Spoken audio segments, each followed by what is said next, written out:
At the very top we have the Bretwalda. This was a powerful king who had authority over several other kings, an overlord of sorts. The title wasn't official, but it showed who held the most power across the Anglo-Saxon kingdoms. Below the Bretwalda, we have the kings. Each ruled their own kingdom and had full control over their land, people, and armies. They made laws, collected taxes, and led in battle when needed.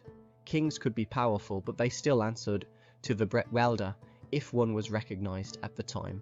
Below the king we have the Wittenmot, the council of nobles and churchmen who advised the king. They didn't rule, but their support were important, especially when choosing a new king or making big decisions. The king were expected to listen to their wisdom, even if he didn't always follow it.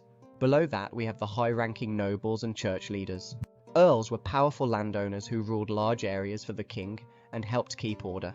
In earlier times these nobles were called Jesif, but by the 8th century the word earl took over.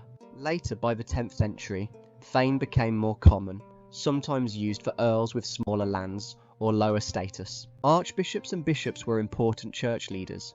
They controlled church land, advised kings, and were part of the Wittenmot. Their power wasn't just religious, it were political too. Below the earls and bishops we have the halfords and reeves.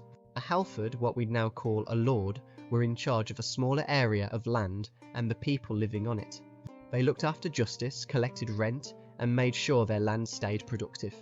Reeves worked under them, managing day-to-day tasks like organising workers, keeping law and order, and making sure taxes and goods were sent up the chain. The reeve acted on behalf of the king or the halford, like a local official keeping things running smooth. Then we have the craftsmen, merchants and abbots. Craftsmen were skilled workers, blacksmiths, potters, weavers, who made tools, clothes and everyday goods. Merchants traded these goods, both locally and with folk from other kingdoms, or even across the sea. Abbots were the heads of monasteries. Though they were part of the church, their role was powerful in both spiritual and practical matters. They controlled land, wealth, and the monks under them, often holding as much influence as some nobles. Below the craftsmen and abbots we have the peasant farmers. These folk were tied to certain bits of farmland, and expected to work it in return for a place to live. Though the work were tough and the hours long, it gave them a steady source of income and food. They didn't have much freedom, but they weren't the lowest in society either. Some could even improve their standing over time. Below the peasant farmers we have the churls. These were free men, not tied to the land like others. They could own property, carry their own swords, and were often buried with them, showing their status.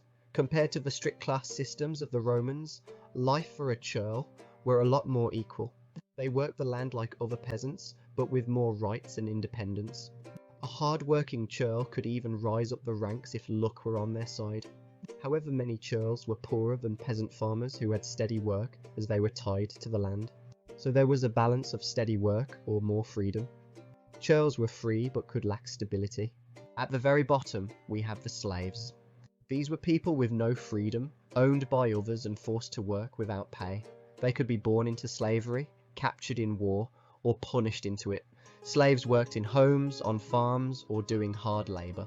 They had no rights and couldn't own land or carry weapons. Some were treated harshly, while others might be trusted with important tasks, but they were still property. The Anglo-Saxons were more meritocratic than their German and continental counterparts. Land ownership weren't just tied to family or inheritance. A peasant, or even a slave, could work their way up the social ladder through hard work. If they met the legal criteria, they could even become thanes one day. But the ladder went both ways. Freemen sometimes sold themselves into slavery, kings could fall and become earls, and thanes could lose their land and drop to the rank of freemen. Status weren't fixed. It could rise or fall with fortune, law, or choice. Be sure to check out my other channel, History Sticks, for the complete, longer, and comprehensive video.